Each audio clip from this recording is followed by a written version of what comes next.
हिंदुस्तान के बारे में कोई भी फैसला हिंदुस्तानी लेंगे ना। ये डोनाल्ड ट्रंप कौन होता है? अमेरिका का राष्ट्रपति है तो अमेरिका का है ना। युद्ध विराम से मुझे उतना एतराज़ नहीं है, लेकिन शर्मनाक मैं इसलिए कह रहा हूँ कि ये जो हुआ है ये अमेरिका के हुक्म पर हुआ है, डोनाल्ड ट्रंप के हुक्म पर हुआ है।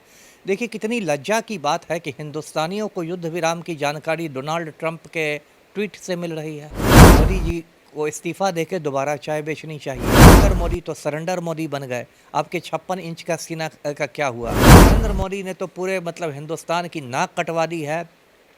पूरा हिंदुस्तान में मातम का माहौल है। पाकिस्तान में जश्न मन रहा है। शिमला समझौता जो हुआ था 1972 में, उसमें स्पष्ट रूप से कहा गया था कि भारत पाकिस्तान के बीच जितने भी विवाद होंगे दोनों देश मिलकर उसको हल करेंगे। तीसरी पार्टी कहाँ से आ जाएगी? 22 अप्रैल 2025 जम्मू कश्मीर के पहलगाम में आतंकी हमला होता है और इस पूरे घटना में 28 लोगों की मौत होती है और देश के प्रधानमंत्री नरेंद्र मोदी कहते हैं कि पाकिस्तान को करारा जवाब दिया जाएगा और इस पूरे मामले को लेकर दोनों तरफ से युद्ध होता है और उसके बाद भारत और पाकिस्तान के युद्ध में विराम हो चुका है।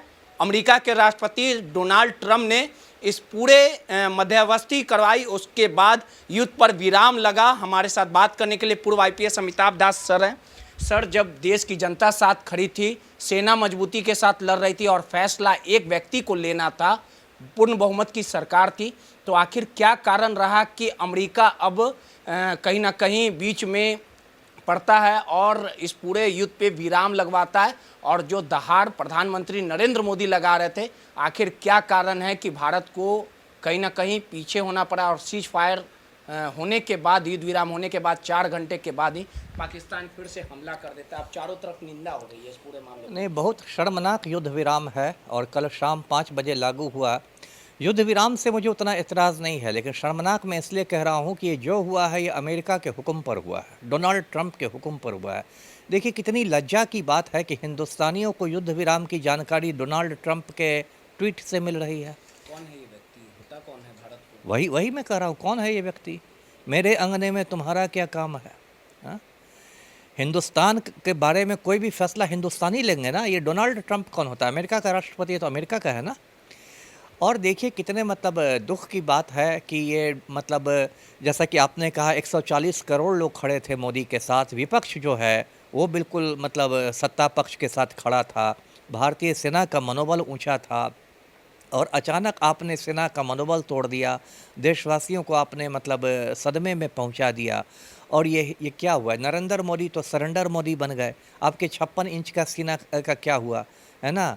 और उसके बाद क्या है कि मैं फिर वही अपनी बात दोहराऊंगा जो पहले भी मैंने आपके चैनल पर कही थी कि मोदी जी को इस्तीफ़ा देके दोबारा चाय बेचनी चाहिए। ये शख्स चाय बेचने लायक ही हैं, इसे देश वेश नहीं संभलने वाला है। आज पूरा हिंदुस्तान देखिए श्रीमती इंदिरा गांधी को याद कर रहा है। 1971 में जब भारत पाक में तनाव बढ़ा था बांग्लादेश के मुद्दा पर, तो अमेरिकी राष्ट्रपति रिचर्ड निक्सन थे, उनको बहुत हिंदुस्तान से नफ़रत थी। निक्सन ने इंदिरा गांधी को धमकाने के लिए, हिंदुस्तान को धमकाने के लिए बंगाल की खाड़ी में भेज दिया था अमेरिकी नौसेना का 7वां बेड़ा। एक बेड़ा में कई जहाज़ होते हैं, कई युद्धपोत होते हैं, और उसमें जो एक एंटरप्राइज नाम का युद्धपोत था उसमें तो परमाणु हथियार भी थे। मैं सीधे शब्दों में कहें तो अमेरिकी राष्ट्रपति ने भारत पर परमाणु हथियारों का इस्तेमाल करने की धमकी दी थी। लेकिन इंदिरा गांधी लौह महिला थी, आयरन लेडी थे। उनके जो रक्षा मंत्री थे बाबू जगजीवन राम, वो हमारे बिहार के ही रहने वाले थे, बहुत बड़े दलित नेता हुए बिहार के। इंदिरा गांधी और जगजीवन बाबू की जोड़ी थी वहाँ पर, और वो लोग चट्टान की तरह खड़े रहे। रामलीला मैदान में रैली हुई इंदिरा गांधी की, अभी उस रैली का वीडियो वायरल हो रहा है। इसमें इंदिरा गांधी ने कहा कि बाहरी ताकतें हमें धमका रही है, हम झुकने वाले नहीं हैं, हिंदुस्तान का फैसला हिंदुस्तानी लोग लेंगे। और उस जंग में क्या हुआ सब जानते हैं। पाकिस्तान के 2 टुकड़े हो गए, बांग्लादेश एक अलग मुल्क बन गया। 90,000 पाकिस्तानी सैनिकों ने आत्मसमर्पण किया था, सरेंडर किया था। लेकिन नरेंद्र मोदी ने तो पूरे हिंदुस्तान की नाक कटवा दी है। पूरा हिंदुस्तान में मातम का माहौल है। पाकिस्तान में जश्न मन रहा है। और ये सब इसलिए हुआ है, जो मेरी समझ है कि जो नरेंद्र मोदी के आका हैं गौतम अडानी, उनका करोड़ों करोड़ डॉलर का निवेश है अमेरिका में। तो उनके निवेश को बचाने के लिए, उनकी दौलत को कहीं ना कहीं बचाने के लिए नरेंद्र मोदी ने ये डोनाल्ड ट्रंप के आगे घुटने टेक दिए हैं। ये बहुत शर्म की बात है कि राष्ट्रहित के ऊपर गौतम अडानी के हित को रखा गया है। लेकिन कोई पहला दफ़ा नहीं है, उड़ी केस देख लीजिए, पुलवामा देख लीजिए और पहलगाम देख लीजिए, लगातार आतंकी हमला होते रहा है। ये पहली दफ़ा मौका था कि कहीं ना कहीं बदला लिया जाता है। ये वही अमेरिका डोनाल्ड ट्रंप है जो कहते थे कि यूएस वीज़ा को, जो पाकिस्तानियों का यूएस वीज़ा है उसे कैंसिल किया जाएगा। अब डोनाल्ड ट्रंप कह रहे हैं कि हाँ, जो व्यवसाय है भारत और पाकिस्तान का उसमें हम सहयोग करेंगे, मजबूत करेंगे। अब देखिए, डोनाल्ड ट्रंप कह रहा है कि वो मतलब ये करेगा, मध्यस्थता करेगा कश्मीर के मुद्दे पर। तो दाल भात में मूसल-चंद कहाँ से आया?